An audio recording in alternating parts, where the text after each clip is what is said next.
Another edition of Let's Bet It. I'm Alex Glaze, joined by Jared Smith. Jared, another exciting night of sports. We got the Dallas Mavericks avoiding a sweep, and instead of packing for Cancun, they're packing for another trip back to the Bay Area. And how about your Rangers? Evening the series at 2 games apiece with the Canes. Another incredible performance by Igor Shesterkin. And the Rangers they're live. They're very much back in this series. What an exciting night. Rangers in 6, baby.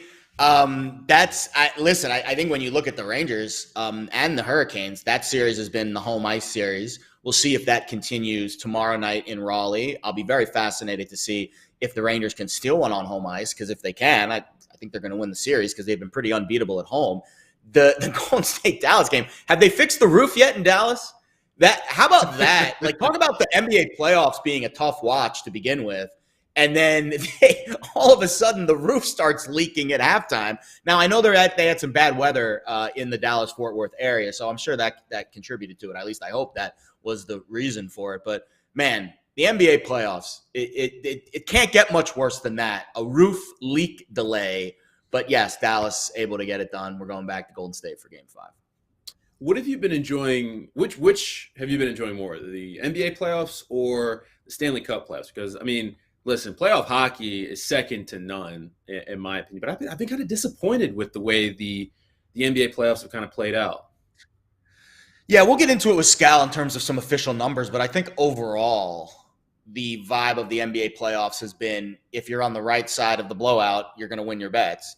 The props, too. Like, for example, last night, I thought Prop Holiday gave out 2 really good looks. We got home with Brunson. Draymond Green had 6 rebounds through 3 quarters. And how often does Draymond Green, unless he's either A, ejected, or B, they're down 30, not play at all in the fourth quarter?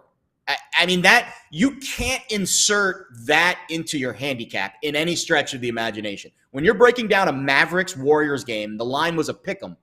In your mind, any logical person cannot say, I am expecting Draymond Green to play 0 minutes in the fourth quarter and that be part of your handicap. It's not something that you can account for. And that has been the most difficult part of handicapping this NBA postseason. Those unaccountable games where the margins are just so wide, nobody is sticking to any game plan, and it's backups and scrubs just kind of playing out the final minutes. So it's been a tough watch, no doubt. Well, you might not be able to predict when Draymond doesn't play in the fourth quarter, but if there's one guy that I think would be able to predict that, it's Brian Scalabrine, because nobody knows Draymond Green better than Brian Scalabrine. He's going to be joining us later in the show as we talk some NBA and get ready for tonight's Celtics Heat game tonight. But make sure that before we get into today's show, make sure you subscribe to the Pickswise YouTube channel and let us know in the comments what you're thinking about the show, any picks that you're on, and we will I'm keeping an eye on the chat as always. So, maybe we'll pluck some comments from there and talk about whatever we're talking about in the chat. And make sure you download the Pickswise app, available in the Apple App Store and on Google Play. And, of course, make sure you subscribe to the Pickswise newsletter, Wise and Shine. It is free and provides everything that you need to know as you get ready for your day of betting. There are plenty of people behind the scenes working hard, crunching numbers, and looking at a lot of data and putting together smart analysis for you to consume. So make sure you subscribe to the newsletter and consume that content. And if you're looking for the link to subscribe there, it's right in the description on the YouTube stream if you're watching on YouTube. just sign up with your email. So make sure you do that. On today's show, we're going to talk baseball, Better Up, NBA, Brian Scalabrine. We're going to talk some ice picks as we get ready for the Avs on the ice. The Avs may be closing out this series tonight and finish things off with our plays of the day. So without further ado, Jared, let's bet it, and let's start with Better Up, talk some baseball. And, of course, we're going to start with the no-run first inning or yes-run first inning segment of this portion of the show. Yes-run first innings went 11-4 yesterday. With the Orioles. 7 of their last 8 yes-run first innings, but they have not scored in any of them. That's hilarious. That's incredible. That's incredible. It's hard to do. That's very hard to do, by the way. That's not the odds of that are astronomical. On average, throughout Major League Baseball, there's an average of there's a run in the first inning on average 28.47% of the time. So let's start with this. Are you eyeing any no-run first innings or yes-run first innings on today's card? I am, and it's remarkable, really, how Baltimore just continues to be this black hole of runs. So you mentioned the average scoring rate at 28.47. Their scoring rate is 6.82%, 3 times in 44 games.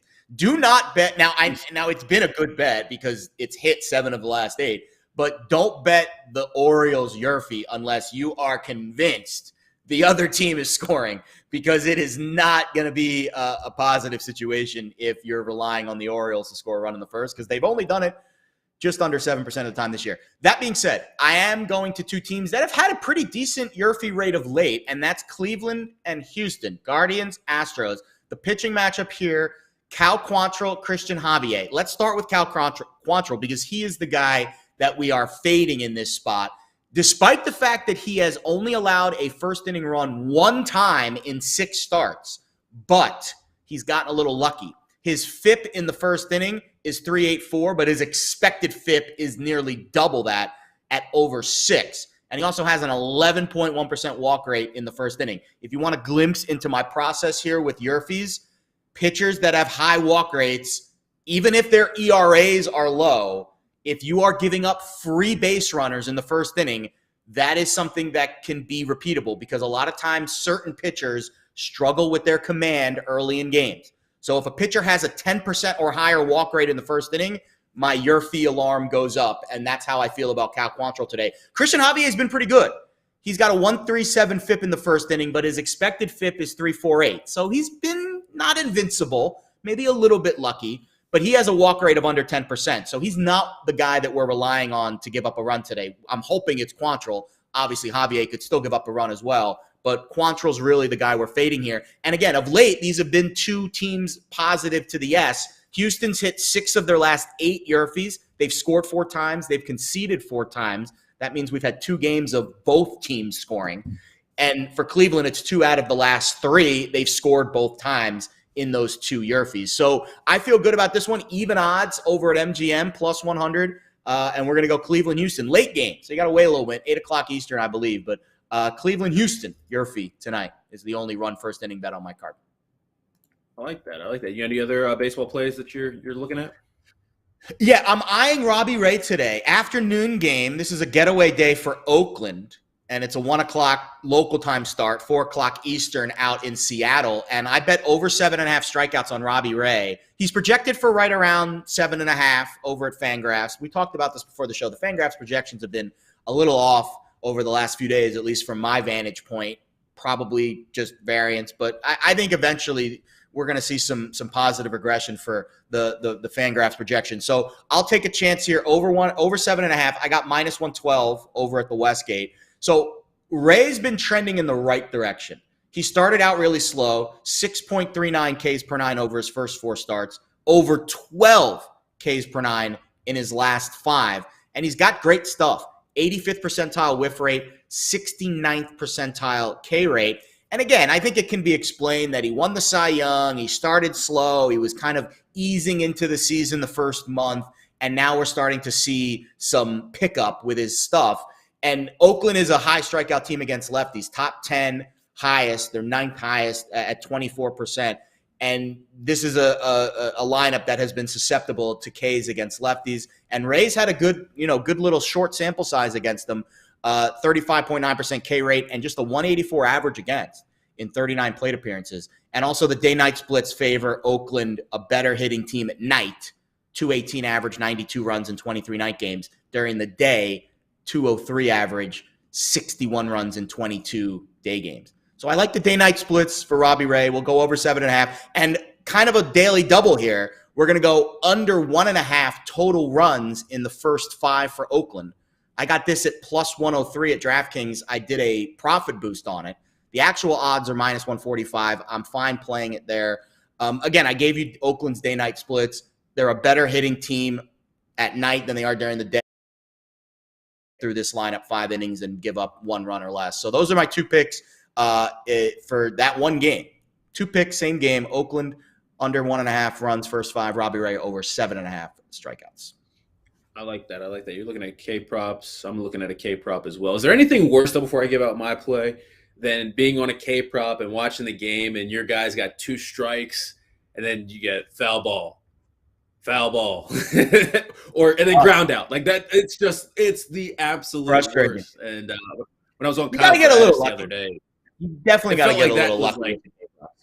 Yeah, getting that 3rd strike is never easy. Always tough. I don't think it's going to be easy for me tonight because I'm looking at my guy, Ranger Suarez. I'm looking at this Phillies-Braves game, right? All right, Ranger Suarez over 4.5 strikeouts, plus 104 on FanDuel. Ranger Suarez, if you don't know, he's an interesting guy, right?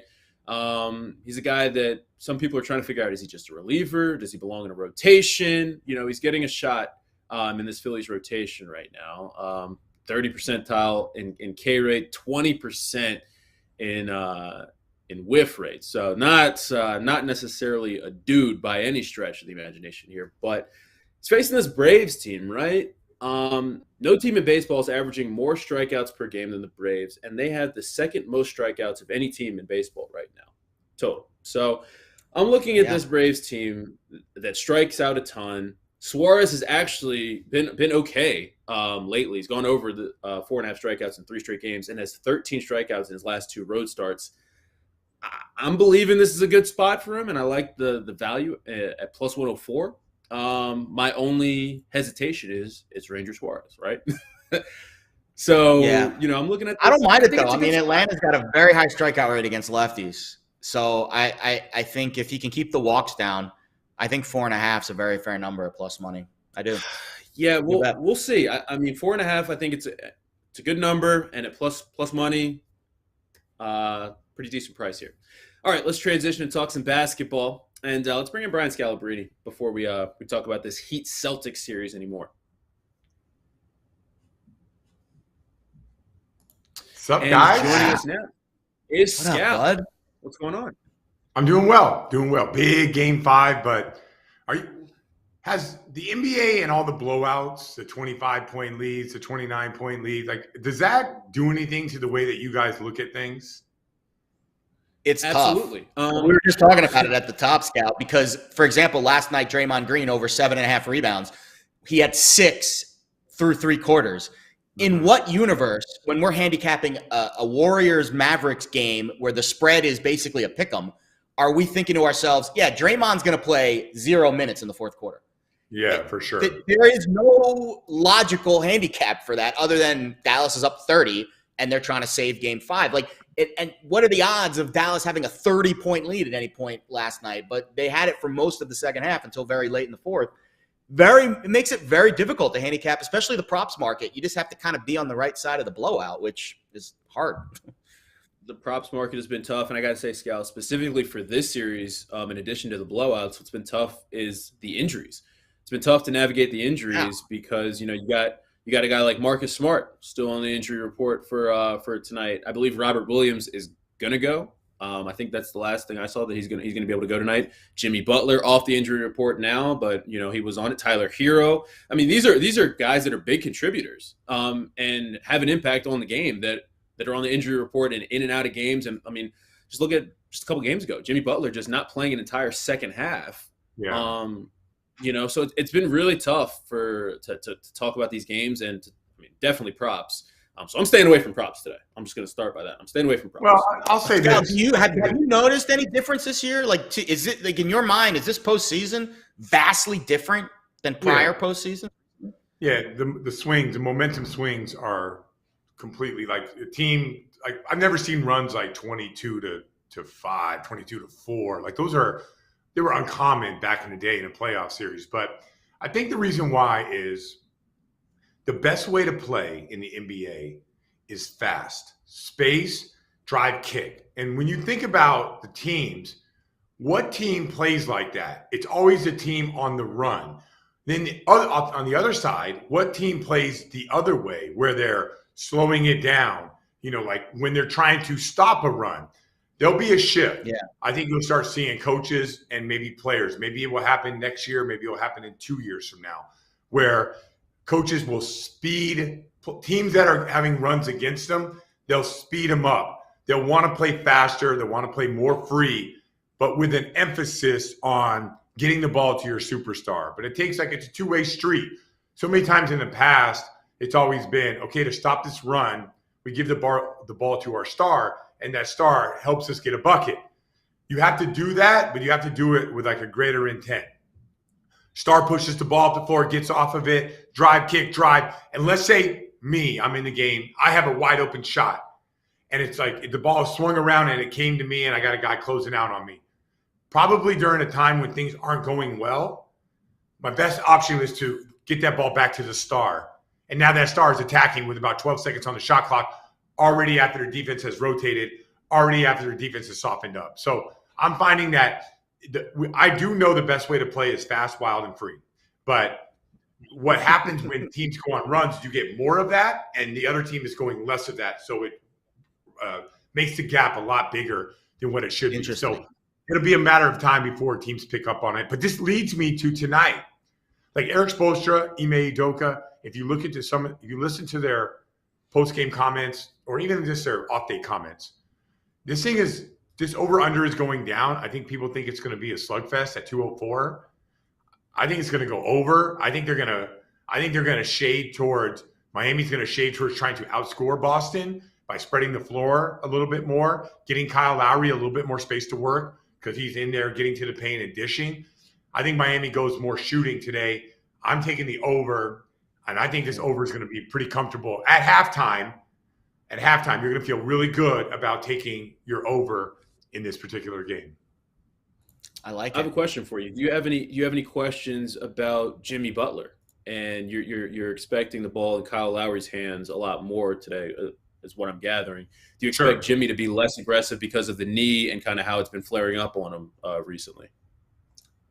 Yeah, I mean, I think the best version of the Heat has Kyle Lowry with the ball in his hands, getting everyone involved. So you saw the game, like forget game 4, it's kind of an anomaly. But game 3, PJ Tucker had 17, Max Strus had the best game, and Bam Adebayo had 31. That's not a coincidence that those guys are out there because of Kyle Lowry.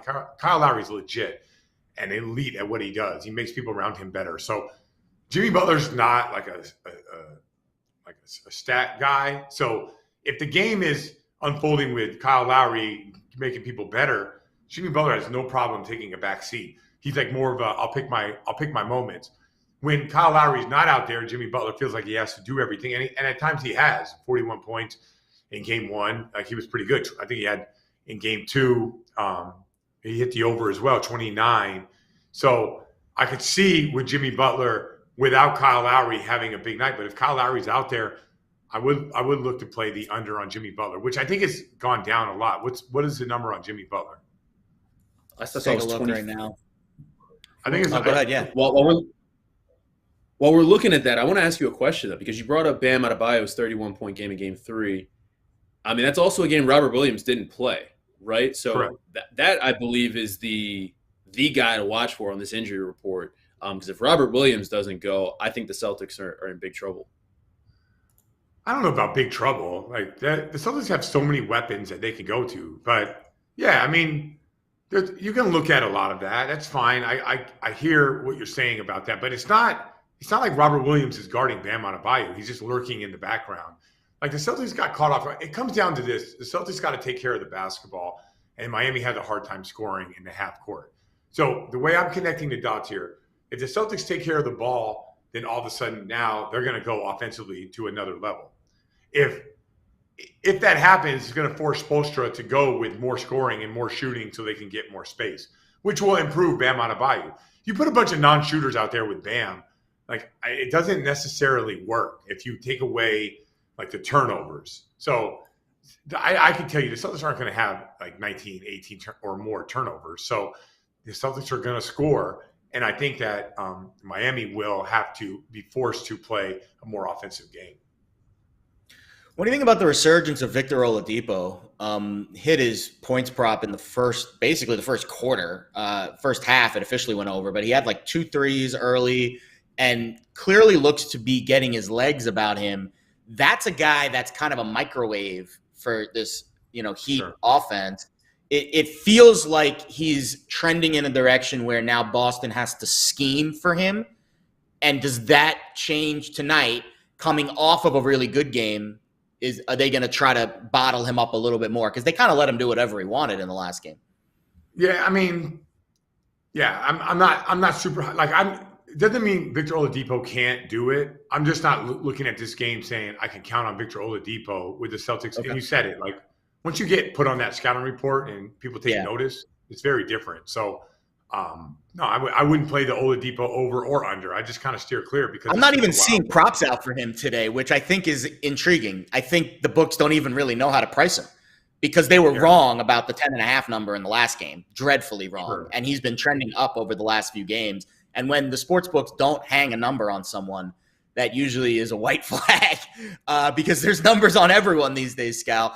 To me, the total of 203.5 is a very interesting. I mean, that total is like when you played back in the day, that was the totals that we saw in the NBA playoff games. 204 for a win. I see 203.5 at MGM, which means 204 is a win. Yeah. Walk me through the scenario where this game does not get to 204. Like what has to happen? Just brick city all over the place? Because the pace of the game, from what you're saying, looks like it's going to be well over what we're thinking. It's really up to Ime Udoka. And he's been, we got to be aggressive. I want to play faster. So if the Celtics slow it down, then the Heat will slow it down. But the problem is, if the Celtics slow it down, it's the problem with the under.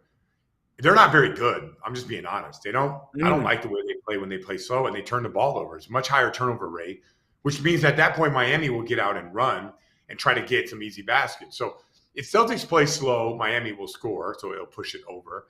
And if the Celtics play fast, Miami was going to be kind of like, I call it treading water or drowning out there. So now they're going to have to put in a lineup that can play fast with a little bit more pace and space. So that's why I'm shocked that it went down. And I've started this series thinking, play the unders.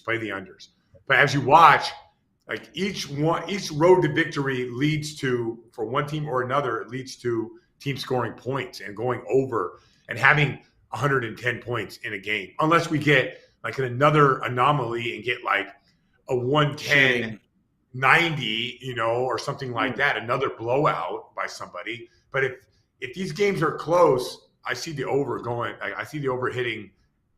I don't know how they're going to play the third because the Celtics seem to downshift when they have a lead.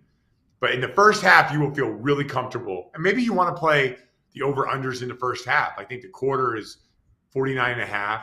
Yeah. The half is like 50 and a half. You might want to play those. First half is 98.5 at MGM. Yeah, I'd go. How does it not get to 100 in the first half? Yeah. 3 out of the 4 games have gone over, and it hasn't been close, Scal.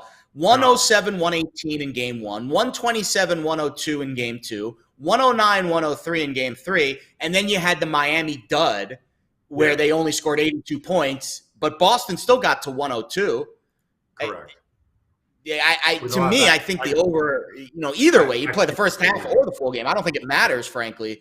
I think it's a good bet on both sides. Yeah, I see it the same way. I just don't I listen to the comments and I read between the lines. I think both coaches want to get out and score. They want to play faster. They realize their defense is so much better when they're playing good offense. So I think they're looking more towards playing quicker, playing faster, playing with more offensive space and pace. That would, to me, I know the number is going down. I actually think the number should have went up. Scott, I want to walk you through, I think, my favorite play for this game, and you tell me what you think. Celtics first half money line, right? They've won 3 of 4 in this series already. And Celtics actually 10-4-1 first half record this postseason, 70% win percentage. Wow. And I'm looking at this Celtics team, and I'm looking at their first half numbers in this series alone, right? They won by an average of 19 points, and that's not really a fluke. Game 1, they won by 8 points. Game 2, 25 points, lost game 3. And then game 4, 24 points. So they've been pretty dominant in first halves in this series here. And I'm looking at the Celtics, the deeper numbers here. Second best first half offensive rating of any postseason team remaining, and the best defensive rating in the first half of any postseason team remaining. I just think this is a first half team, so I like them on the money line at -110. I think it's a good price. The only thing I would say to you is, like, how about unfold those numbers, like home game versus road game? Because I think you can't count it. There's a very they won the 2 on the road. The games 1 and 2. They won those first halves on the road in Miami. Right? So if you that's how when I would to unfold this, I would break it down as like how are the Celtics going to play in this game, and understand that Miami had the little desperation mode. To me, I was looking at the Celtics in the first quarter. I went on a run there at the end of the season. I love playing Celtics first quarter. But you have to think that Miami is going to be ready. And you remember what happened last time after they got embarrassed. They came out and they dominated the first quarter. I'm not saying not. I think all your numbers are right. And I also think the Celtics, when you just unfold it, should be the better team, and they should come out with that attention to detail. But I am curious on what Miami does in this first quarter, what kind of like twist they have. And then one thing about the Celtics in the first quarter, watch for Robert Williams. If he plays, I'd run that. If he doesn't play, I probably wouldn't run that. Question for you, because that game that Miami came back and won, was that the game Marcus Smart was out when they came back? Smart and Horford were out. Yeah. Okay. Because I think that had a lot to do with it too. I mean, I hear what you're saying, but I think Marcus Smart being out had a lot to do with why. Here's a sneaky. Do we have any updates on him, Cal? Have you heard anything on him? Because he's the guy. I mean, listen, I know they won the last game without him, but yeah. He's going to play tonight? I know what everybody else knows, to be honest with you. Yeah. Here's the play I want you guys to look at. If the Celtics win the Eastern Conference, there's the Eastern Conference MVP. Like, how is that not going to be Jason Tatum? And I feel like that's you're getting stronger odds than if you pick the Celtics to win. Can I just say for the record, your series bet I wasn't here the other day when you gave out the series play, but you're 100% spot on, because the odds are like -180 today over at the Westgate, and I got -105. You got a better price than that. Like, that is the right way to look at these markets. It is hard. What did we just say about the game to game? It's so volatile. It could be a blowout in either direction. It's really hard. But when you bet on the bigger picture, you take the full sample size into account, and it removes that one random game where Boston just fell flat. But they might win the series. And if they do win the series, you're 100% right. Jason Tatum has to be the MVP. First of all, is that a new award? I don't remember It's new. It's new. It's new. Yeah, it's new. So do you guys, is there, I heard that there's action on that, and it's almost. Oh no, I'm looking at the odds right now. Hold on, let me pull them up, because I saw my buddy, our friend at MGM, tweet about it the other day. I'll get the Jason Tatum odds in a second. Just let me pull them up here. Because I think that's a better way. Listen, I can't imagine. Jason Tatum's -110. Tatum's -110 right now at MGM.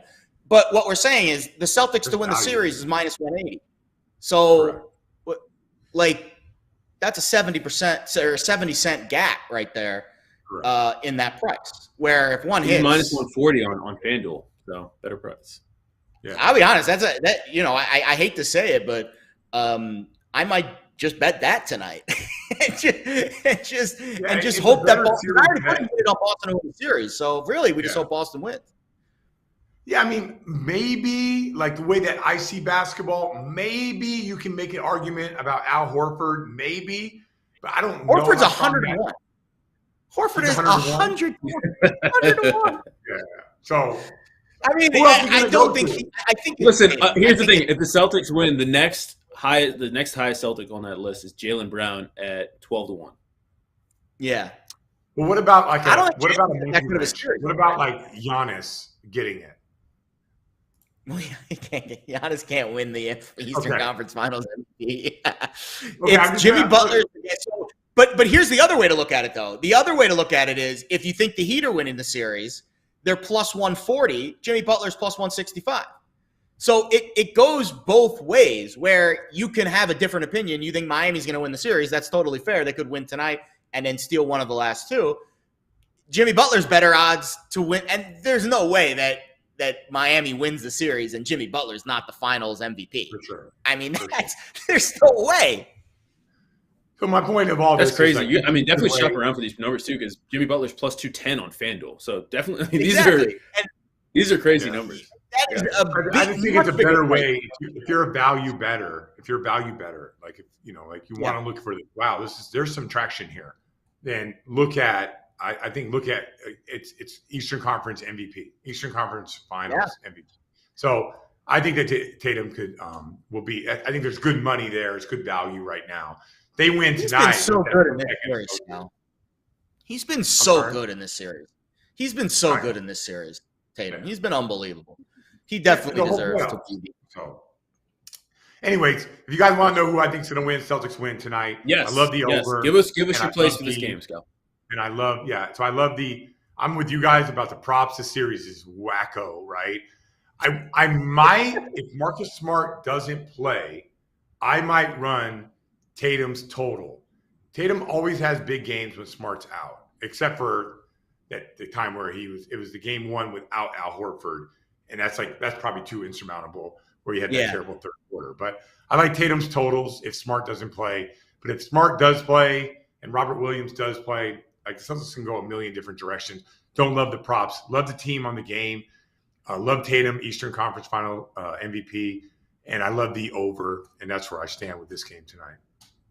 Do you think the final question I had? Do you think Marcus Smart not playing helps the over because of his defensive prowess? Yes. Okay. 100% over. Yeah. So get you out here on this, Scal. What you're saying is you might want to wait to see if Marcus Smart's going to play first before we bet the total, or do you think it won't matter? Game one, I got stung because I took the under. Then I found out no Horford, no Smart, and I should have immediately insured the bet. Even went all in on the other because the line dropped. So I think there's some movement there. The way that these coaches are talking, I can't imagine them slowing this thing down. They're going to play faster, more possessions. They're going to emphasize more threes. It's not going to be that knockout slugfest that we thought it was going to be. Game 5 should be up tempo. Yeah. Love it. Convinced me. Scalabrine, appreciate you as always giving us that great insight. We'll talk to you soon. All right, guys. See you.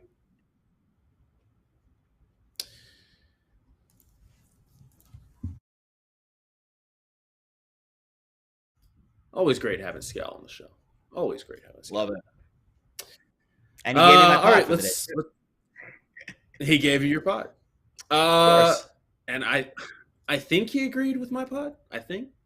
We'll see. I don't know. I think he liked the first quarter more than the first half, but I would say those are very correlated. If the first quarter hits, odds are we talked about before the show. There have only been 4 lead changes in this whole series. That's insane.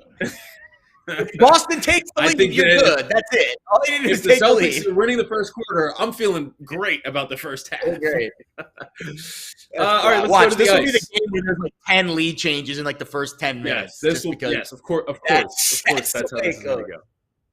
That's how this is going to go. Let's go to the ice, and I think you're putting a bow on your overtime challenge. Is that correct? It's over. It's done. I've hit my threshold. So I said before the postseason started, I would be willing to invest 2 units total on this. If we get to a 2-unit loss, we're done because there's not enough runway left in the postseason for us to make that back. So why am I chasing bad money? But I will say this, the data that we've collected, that I've observed at least, has given me a very full picture of what this postseason has been. 13 straight games have ended in regulation. The average margin of victory in this postseason is significantly higher, over a half a goal higher than last postseason, and the overtime rate is significantly lower, less than half. Last year was 32%. This year so far, it's under 15%. So what does that mean for betting these games every day? Puck lines, alt puck lines, three-way money lines. Don't be afraid to give up a goal, to sell a goal, because the goalies are getting pulled earlier and the margin of victory is higher. So I think that's where I'm at. And your pick tonight with this Blues Avalanche game kind of fits right into that strategy. Yeah, absolutely. I'm looking at the Avs on the puck line at even money. It was plus 105 last night, but it's even money right now. Listen, you can go Avs three-way money line if you want to play it safe at minus 145, I believe. But like you just said, I don't really see a point in that, right? Like, I think the better play here is the puck line. The Avs 3 wins in this series, only one game has been decided by just one goal. And only 2 of their 7 postseason games have been by less than 2 goals. So, I mean, the Avs, they win by multiple goals, right? Won by 3 goals in back-to-back games. And I can't stress this enough, just how different this Blues team has looked since that Jordan Binnington injury, right? Like, that was huge. Billy Husso and the Blues defense, 11 goals in the last 2 games. They're not it. They're not it. Husso's only saved 50 of the 59 shots that he's faced in this series. And they're returning to Denver, where the Avs are one of the best teams on home ice in the NHL. So I just think this is a bad spot for the Blues. I think that series ends tonight. So I'm on the Avs puck line at even money. I think that's the play for tonight. Absolutely. I would even take it a step further. If you want to lay 2.5 goals, I have no issues with it. 2.5, I'm seeing is plus 180 on FanDuel. Because if Colorado is up 2 late in the game and it's 3-1, Blues have their backs against the wall, they're going to pull that goalie very early. Yep. Very early. So, and again, you don't want to rely on that, but I'm looking at the margin of victory in these games. I haven't seen we haven't had a 1-goal game since that Panthers Lightning game 2 when they scored in the last minute, like not in the last minute, like the last second. Every game since then, 2, 3, 3, 4, 2. I mean, these games have been played a lot more wide open than last year's postseason. So I think laying pucks, laying goals is a decent strategy with a team like Rado. I'm not going to bet this game because I already have a bet on this game. We bet Avs minus 1.5 games for the series spread way back before the series started, 2 units. So I have a 2-unit money line play on the Avs if they win tonight or if they win tomorrow or game 6. And I'm just going to let that one ride because that's why we bet these futures. We get really good prices later in the series because of the way things shake out. I feel great about the Avs winning tonight. They're minus 260 on the money line. And I think the series ends tonight. I think we cash our series spread ticket. And I think Alex is going to cash his ticket too because I don't really see St. Louis putting up much of a fight. You're right. Here's the weird thing about the Avs too. Series ended when Binnington got hurt. That was it. The series ended right there. And that, of course, is the game when I was on the Blues and the Ice Crown was on the line, and we're all watching Blues Avs. And 6:45 into the game, Binnington gets hurt, and it's just been all bad news for the. And like for 30 seconds after I said, "Hey, the Blues look great. Binnington's killing it. They're gonna win," and then he just gets knocked right out of the game. And then life comes at you fast. What's weird about the Avs too, like McKinnon, Makar, I don't think none of their stars have scored in this series. It's been a pretty balanced attack, but that's what makes Colorado so dangerous. Again, I feel like let's be clear, it's been catchy. It's just been a heavy dose of NASCAR. Many different ways. They're a really tough team to defend. Here's the difference: they're going to face an Edmonton team in the next round. I think that is also very tough to defend. I think that series is going to be very entertaining. I'm not sure what we're going to get in the East. It could go either way. I could see Carolina winning. I could see New York winning. Obviously, the Lightning are going to be there, but I don't know who. And I think the team that wins that series, Carolina or New York, will make the next series very different. Carolina's more of a defensive team, grind it out. Tampa Bay probably fits that style better. I think the Rangers actually match up pretty well with the Lightning because they can get up and down and they can score a little bit. The Lightning can adapt to anybody. The Lightning can play. That is with very anybody. true. That is very true. I think the Lightning are going to be in the Cup final. I think that's pretty much where we're all in consensus. I don't know Edmonton, Colorado. I could see Edmonton winning that series. Lauren would disagree, but I mean, that is a very good matchup of a series. I know Colorado has star power, but so does Edmonton. McDavid and Draisaitl. I mean, they're pretty good too. So that's going to be a fun series, I think. Absolutely. All right, let's wrap things up. We got a 3-star play on the site. Yeah, we don't today. We have something for golf. Actually, let me hit a refresh first. I saw Steve Palmer had a golf pick on the site. If you're interested in that, as my website here is not refreshing. Oh, we do. Mark Lammy just posted something for tomorrow's game, though, between Edmonton and Calgary. So nothing for today on the site, but Steve Palmer does have a pick for the Charles Schwab.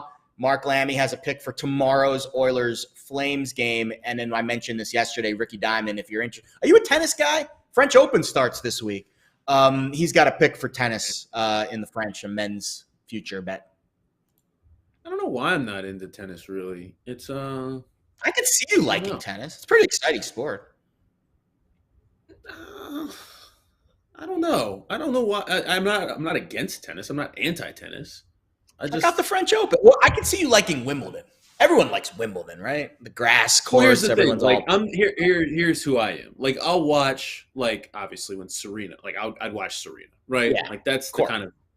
That's how I consume tennis. If Venus or Serena's like playing, I'm watching. Yeah, like I'm watching because more times than not, it's a big match. Now there's not really. I'm trying to think. There's no men's stars. That's the problem. They're like Djokovic. Everyone hates him. The best men's players are guys you can't like. For example, Ricky Diamond's bet on Tsitsipas. Like you can barely pronounce his name. So it's. And I'm not saying that that's like a barrier for entry for watching tennis is being able to pronounce their names. But if there were better American tennis players, it would probably be a more popular sport. Like when Andy Roddick was going to major title, I watched. I feel like people like dominance in those sports, right? Like people That's like, the Federers, the Nadals, like they like watching those guys, right? Yeah. Especially, in women's tennis. Like, I feel like when Naomi Osaka was dominant, people were all in on her. Coco Gauff, when she had her run, people were in on her. Yeah.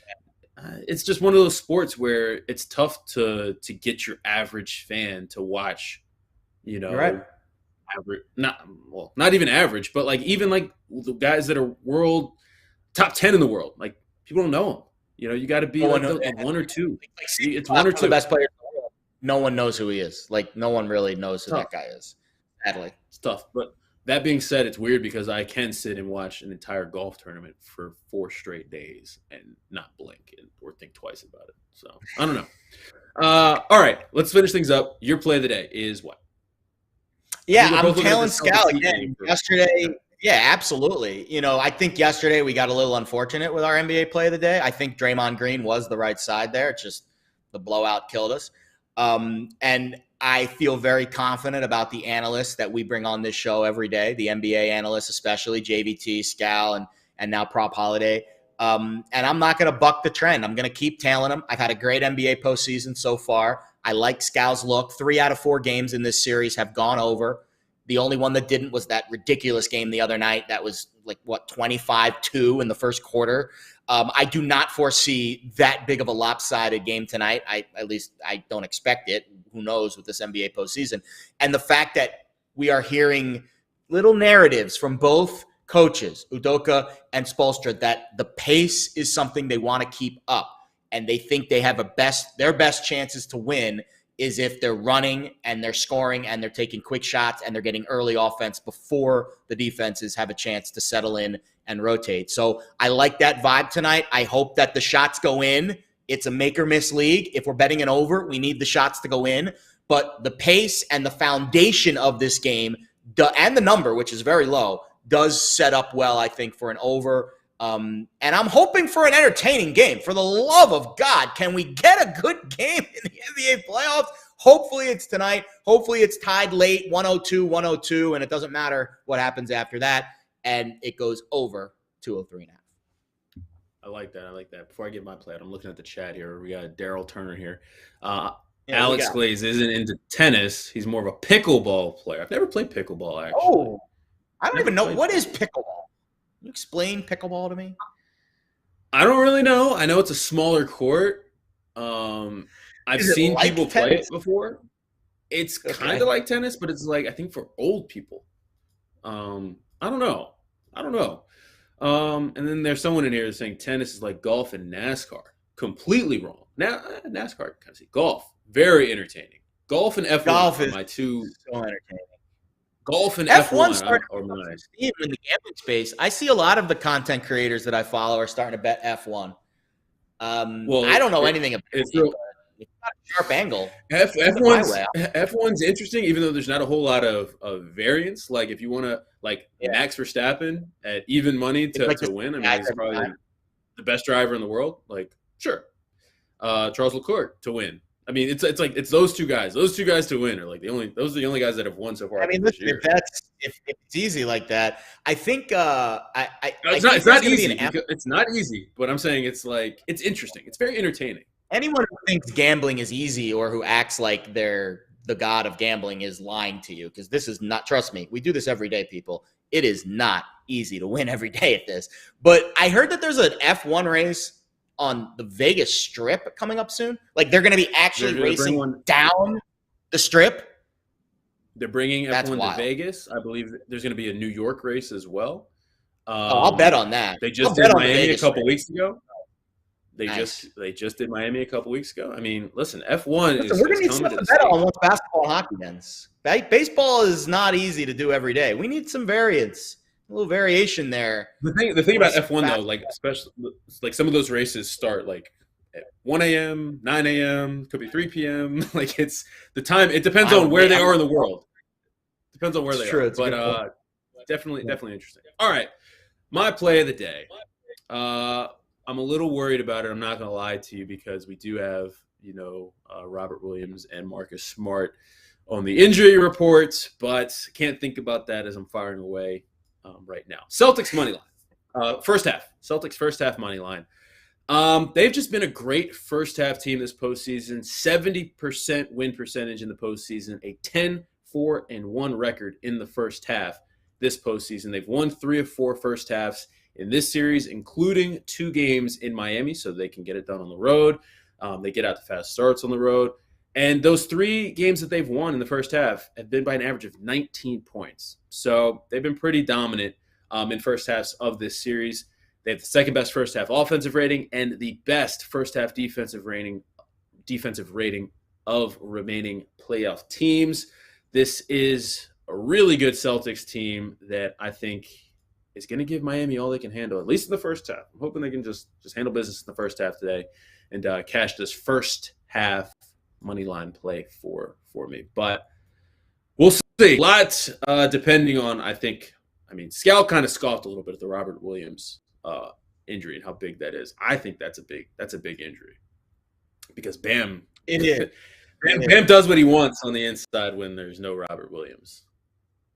Man, we need a good game tonight. I am calling all of the basketball gods. You know what? I disagree. I disagree with you. We don't need a good game. What we need is a Celtics blowout, and enough for you to get. It's a short number for your over, right? So let's not get greedy here. It is really a Celtics blowout. If the Celtics get to 110, I'd be shocked if this game does not go over. 110. 110-95 game. Yeah, 110-94 is. I'll take it. All right. Well, you know what? I'm kind of with you. I'm hoping we get a good game. I do want a good game. The first half can be a little stretched out, and then I'd like to see, at least within 20-point margin in the fourth quarter. What was the game going in the fourth last night? The Warriors were down like 30. Like, can we not get that going into the fourth? I'm not going to lie to you. I cut the game off and I started watching Real Sports with Brian Gumbel because it was just that kind of game. I was watching the hockey game last night. I was playing with the new dog. I didn't even watch the end of the fourth quarter of the Warriors game. All right. Well, here's to a good game tonight. And Good luck with all of your plays, Jared, and good luck with all of your plays as well. We will be back tomorrow at 10 a.m. To do this all again. We'll be back. Good luck.